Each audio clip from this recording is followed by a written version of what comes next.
The BMW K1600 GTL has spent years on top of the touring world with its silky-smooth inline 6-cylinder motor and its ultimate luxury and tech, and the fact that it is a mile-munching machine. But with all the good competition it has these days, does the king still deserve the crown? I'm Tiaan, this is Leandi. Welcome back to Talk and Throttle, the bike report. If the BMW M1000RR is the M3 of the motorcycle world, then the K1600 GTL is undoubtedly the BMW 7 Series. It is smooth, it is refined, it is incredibly fast, and it makes every kilometer feel effortless. And like the 7 Series BMW, this bike is packed with luxury and tech that you most likely will only find in other motorcycles in a few years' time. Before we get into all of that, I would like to thank BMW Motorrad Montana for lending us this bike, and I will put this bike's Auto Trader ad in the description below. Here is a quick word from our video sponsors. It's not just about the ride, it's about the people who matter most. The ones waiting for you at home, the ones who depend on you every day. With tailored life cover, you can help protect their future no matter what happens. Because real peace of mind goes beyond the road. Protect their tomorrow, starting today. Get in touch with Propulsio Brokerworks and let's build the right cover for your family. Alright, let's get into all of this. We've got a 17-inch cast aluminium rim. We have got two 320mm discs that has 4 piston calipers on each side, and then in the back we have another 17-inch cast aluminium rim as well as a 320 disc with a dual piston caliper, which gives lots of stopping power. The engine in this is something else and something special.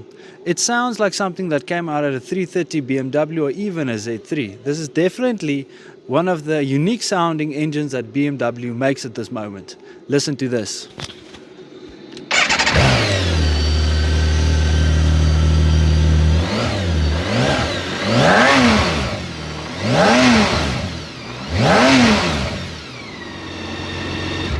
The engine in this is a 6-cylinder engine with 4 valves per cylinder.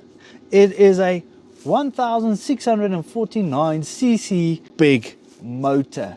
It makes 160 horsepower and 180 newton meters of torque. This thing is fast. There's a reason why you see a lot of metro on these, is because there's not a lot of other things on the road that is going to outsprint them. The GTL is limited to 220 kilometers per hour electronically. The GT is not limited to 220 but to 250, but it also does 0 to 100 in 3.4 to 3.8 seconds depending on your Valentino Rossi or not. But while you're doing all of that, the sound it makes brings you an inner joy that just wants to burst out when you start hitting the speed. It has a multi-disc clutch, a 6-speed transmission with one of the smoothest quick shifters combined with the engine that I've ever used. And then we've got the added benefit that makes it easier to move this bike is the reverse assist. Okay, to activate the reverse assist, you need to make sure your kickstand is up, the bike is in neutral, then you need to start the bike. Then press the reverse button, make sure it doesn't flicker if it's solid or it is engaged, and then you don't turn the throttle, you press the start button again. And then the revs picks up and you start moving. To disengage, press the R button again, it will go to neutral, put it in gear, and get going. Under all the fairings, we have a cast aluminium bridge type frame and a load bearing engine, which just means the engine is also used as part of the frame. So in the front suspension wise, we have got BMW's Dio lever in the front, which has a single strut. We're looking at 114mm of travel in the front. In the rear, we've got 135mm of travel. However, that is run by BMW's barrel lever system with the single-sided swim arm and then that is all electronically adjusted by BMW's ESA system, which means that everything gets controlled electronically via the controls up here. And then rider ergonomics, basically you're in a very comfortable position. You can see the handlebars are coming towards you. When your feet are on the pegs, it's not a crunch position. If you want to be in a very active position, your knees are going to be past your toes a little bit while, but if you're just chilling it out, very, very comfortable. The seat height is between 1750 mils and 800 mils, and I'm 178 and I can flat foot this entirely. Although it's a heavy bike at 358 kgs, shorter riders will actually feel comfortable on this compared to something like a GS Adventure or something like that. Wind protection, you've got the bigger screen. It's almost as big as Captain America's shield, and that is electronically adjusted over here. Tank wise, we've got 26.5 liters. Claimed fuel consumption says 5.9. However, in my limited testing, we were running above that. Except if you're really in cruising, you are in 6, you are revving at 3000 RPMs, then the fuel consumption is really not bad.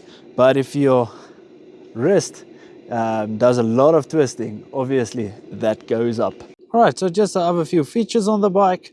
Obviously, when you connect your phone, you do get navigation, and it actually opens up the app via the BMW Rider app, and you have got a full map display.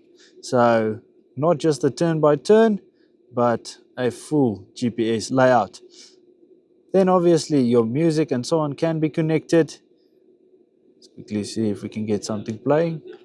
I get a bit nostalgic every time I hear your name. Pour 1 or 2 drinks in me. So there's the music.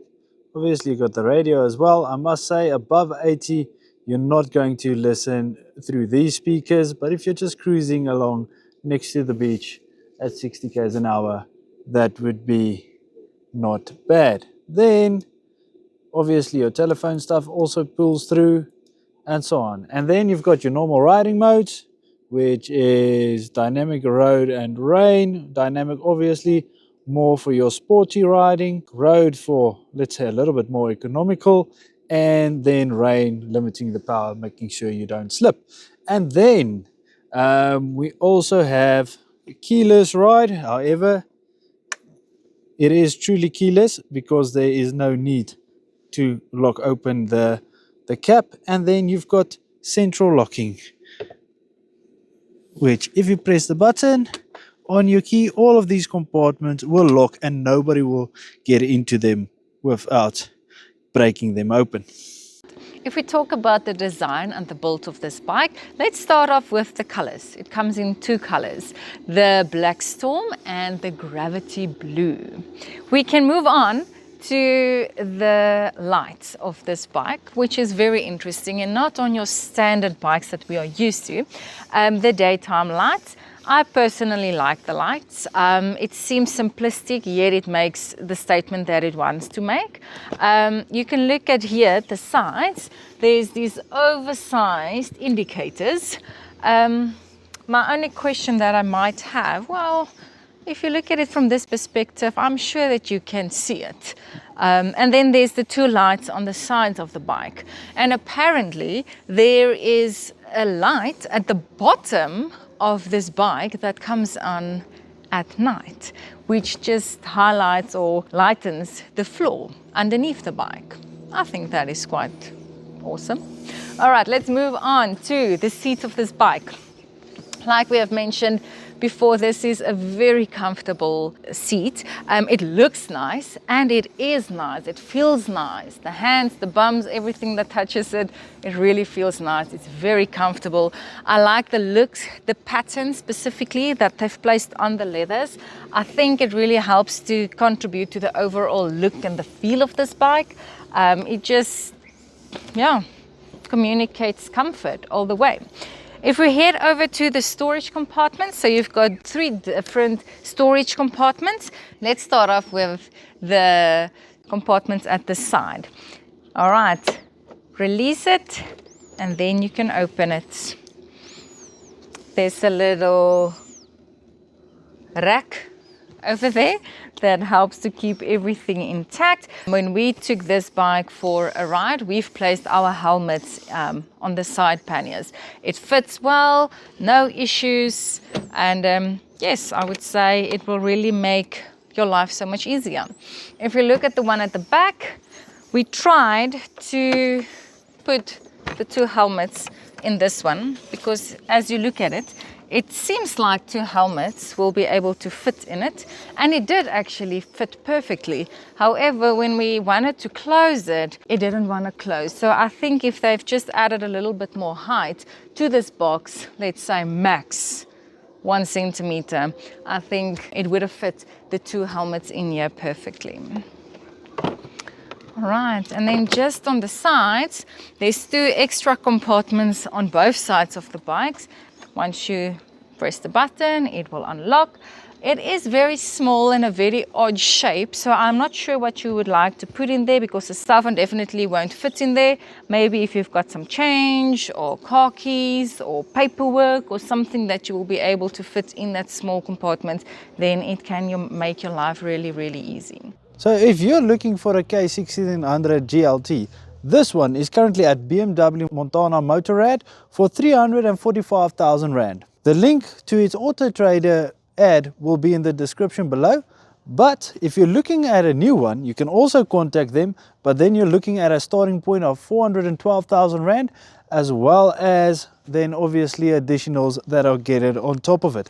But I must say, this is one of the BMWs that comes out with a lot of features as standard. So you might find that there's not that big a jump in price when you start adding the little extras that are available as compared to a 1300 Adventure GS. But up next, the Torque and Throttle Performance Index. We just want to give a big shout out to BMW Motorrad Montana for lending this bike for us today. If you want really exceptional service, please go to them, tell them what you want and let them hook you up with the best ride of your life. This is the Torque and Throttle Performance Index. 5 tests. The best overall time determines the bike's position on the leaderboard. Test 1. 60 to 120 kilometers per hour in third gear. It measures mid-range punch, no gear change, if the engine can handle it. At 60, let's go. And we're there.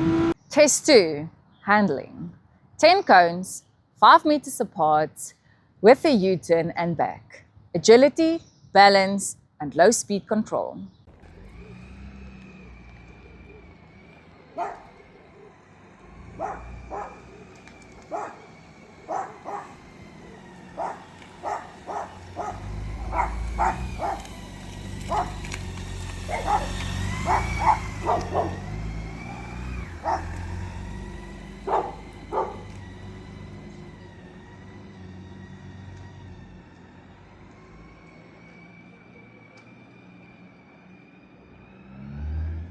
Third test, 80 to 140 kilometers per hour in 6th gear.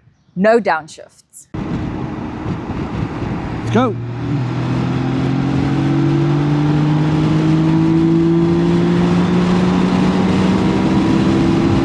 And we're there. Test 4, a full emergency stop from 100 kilometers per hour for when things get dicey. Get it to 100, emergency brake. Not bad. The 5th and final test, 0 to 100, just because you can. Let's go.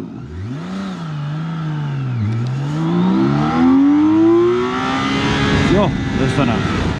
The moment of truth. Let's take it to the leaderboard. The K1600 GTL was fast in all the tests that we did. The only place that it left a little bit of time on the table was in the handling test. So, where do you think it's going to be? Drum roll please. It's in on number 2 with a time of 50.89 seconds. It's a second and a half quicker than the 1000 XR. Okay, so our thoughts about the bike. And just to bring everything together, I'll be doing that from the rider's perspective, and Leandi, you from the pillion's perspective.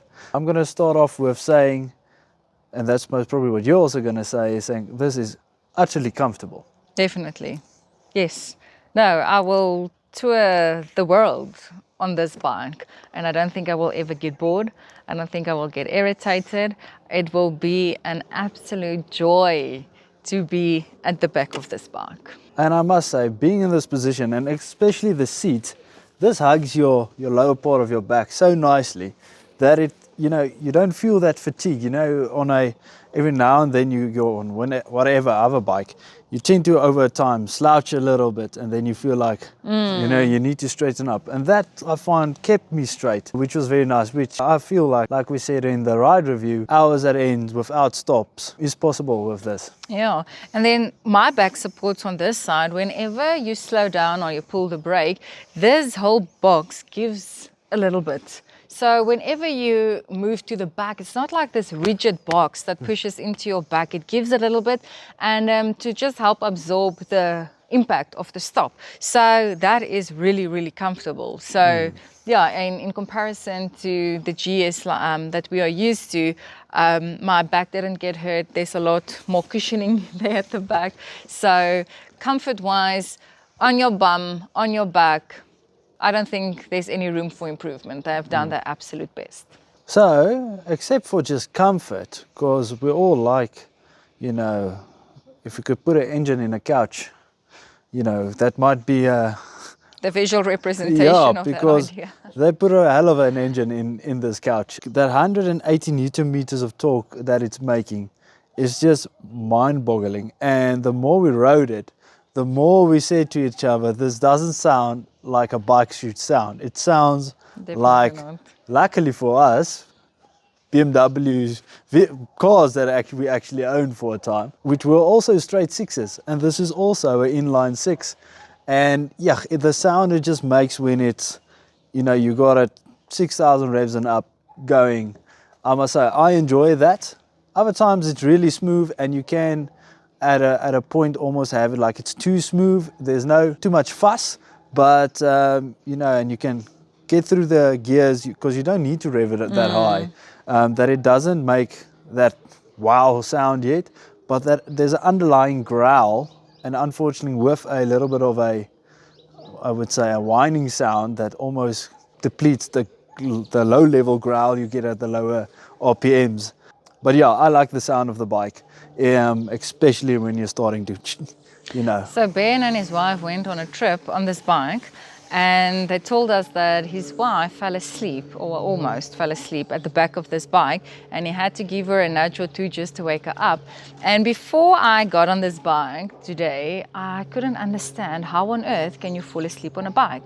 But after my experience today, I can totally understand why she fell asleep on this bike. I can also, as the rider, understand why someone will fall asleep on the backside. So when you feel like something's good, you just need to go, hey, wake up. But overall, for me, a downside on it, and that would be any bike of this class, that is attempting to be the most comfortable road tourer, is it's just the weight. It's heavy. It's 358 kgs. When we're both on it, we're pushing far past 500. And on lower speeds, below 20, you do feel it. Anything above that, the bike does what it needs to do. The weight disappears and you feel like you're one of the fastest things on the road. But just in that scenario of in the parking lot, or, that small little maneuver, you do feel, you are shifting a lot of weight. I think my downside from a pillion's point of view is the size of this toe box. Wow, that's very picky. I know. I think it would have been the perfect touring bike, well, if I can say it like that, if it was just 1 centimeter higher, just for the practical arrangement with helmets when you tour. Yeah, it's safe, it can fit in there, you don't need to take stuff out. So just for practicality, I would have liked this box to be a little bit higher, to fit the helmets in with ease. Yeah, especially, like we said, we put both helmets in there and we couldn't close it. in everybody's first thought is to put their helmet in their top box. And if we were touring, I would have given this box to you. You know, put your clothes in there, your clothes, my clothes, and everything that can go together in the top box. And when we go for coffee, helmets in there. Yeah. So yeah, just an extra 2 centimeters. And again, major. it's 2 medium-sized helmets. It's not adventure helmets. Yours is purely, it doesn't even have a peak, and it couldn't close even by its own. So yeah, that is one thing. So if you're looking at one of these, take your helmet, go and see if that works for you, and then see if you are willing to just never put your helmet in a case, or if you're willing to put it on the side, because both helmets did fit perfectly on the side. One each, not 2 in 1.